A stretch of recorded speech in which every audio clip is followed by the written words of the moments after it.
आइए हम सब अब परम पूज्य गुरु महाराज की बताई हुई साधना को इस समय करेंगे। अगर कोई नए भाई बहन बैठे हों, नए साधक बैठे हों, तो उनके लिए क्रिया बतला दी जा रही। पर इस साधन को हम सब करते क्यों हैं? अगर थोड़ा सा भी विचार करेंगे, और विचार करने के लिए हमें शांति में जाना होता है। शांति में यानी दूसरे विचारों को छोड़ करके उस विचार पर अपने ध्यान को केंद्रित करना पड़ता है, तभी आप उस बिंदु पर विचार कर सकते हैं। ये आप जीवन में कभी भी देखें, ऐसा ही होता है। वो सृष्टि हम सब जैसा कहते हैं, सृष्टि विचार से बन गई। ईश्वर ने, परमात्मा ने, ब्रह्मा जी ने जो नाम दे दे, जैसे समझ ले, साइंस के तरह, विज्ञान के तरह, अध्यात्म के तरह, किसी एक बिंदु से शुरुआत हो गई और वह बिंदु अनंत काल हमेशा से थी, हमेशा रहेगी। कहते हैं उसी बिंदु से सब कुछ निकला, उसी बिंदु में समाप्त हो जाएगा, फिर उसी बिंदु से निकलेगा। यानी कि वह बिंदु, वह जो चेतन है, वह कभी नहीं था, ऐसा है ही नहीं। कब से है कोई नहीं कह सकता है।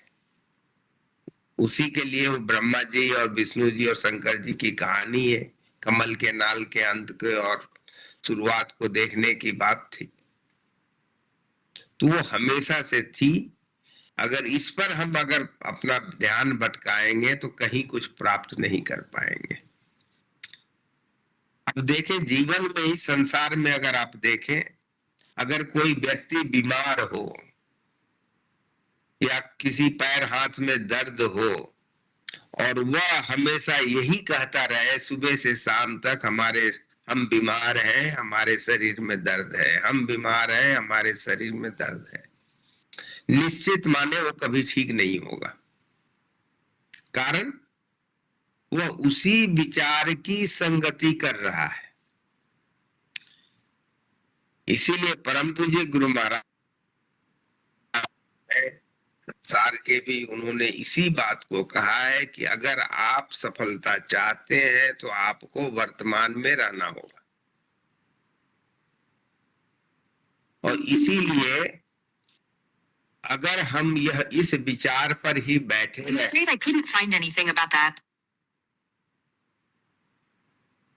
अगर हम इसी विचार में ही बैठे रहे कि हमने ये किया वो किया, तो हम उसी की संगति करते रह जाएंगे, हम आगे नहीं बढ़ पाएंगे।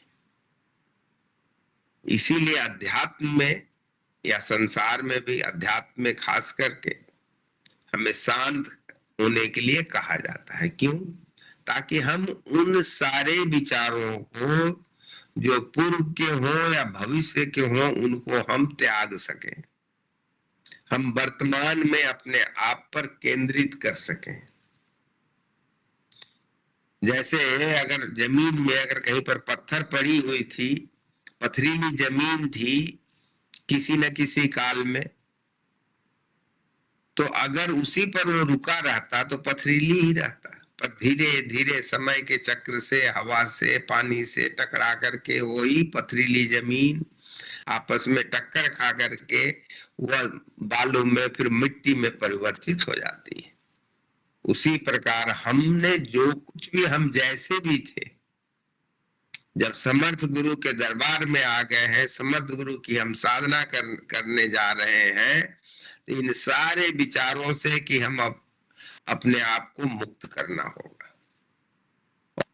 और तब धीरे धीरे आप जब गुरु की संगति करने लगेंगे तो आप धीरे धीरे, आप चाहे जैसे भी रहे, आप देखते हैं कि मल मूत्र भी एक दिन वह उपजाऊ मिट्टी बन जाती है, पत्थर भी उपजाऊ मिट्टी बन जाती है। तो हम जब वैसे दरबार में बैठे हैं तो भरोसा करना होगा विश्वास करना होगा, उनकी संगति करना होगा और इस विचार को त्याग देना होगा कि हमें मुक्ति मिलेगी नहीं मिलेगी, भक्ति मिलेगी नहीं मिलेगी। हमारा कर्म सिर्फ और सिर्फ इतना ही रह जाता है कि हम अपने समर्थ गुरु की याद में हर पल रहे, हम उनकी संगति करते रहे। बाकी जो भी करना है हम करते रहे, कार्य हम अपना जो भी ड्रामा करना है संसार में करते रहे, पर अंतर में हम उनकी संगति करते रहे। हमारा इतना ही कर्म है। और तब वो धीरे धीरे आप क्या बन जाएंगे आपको पता भी नहीं चलेगा। ऐसी साधना है हमारे गुरु महाराज की। उस साधना को करने के लिए हमें पूर्ण श्रद्धा प्रेम, जैसा कि मैं कह ही रहा था, ये सब तभी होगा जब आपके विचार शांत हो जाएंगे। तो अपने आप जब उन पर विश्वास होगा तो श्रद्धा भी होगा, प्रेम भी होगा, सब कुछ होगा। क्यों नहीं होगा? सब आसान है। अगर आप विश्वास कर ले कि आसान है तो आसान है, आप विश्वास कर लेंगे मुश्किल है तो मुश्किल है। जब दूसरे कर सकते हैं तो हम क्यों नहीं कर सकते? Introducing Dr. Morpan Singh, your home for health. Now, unlock personalized insights.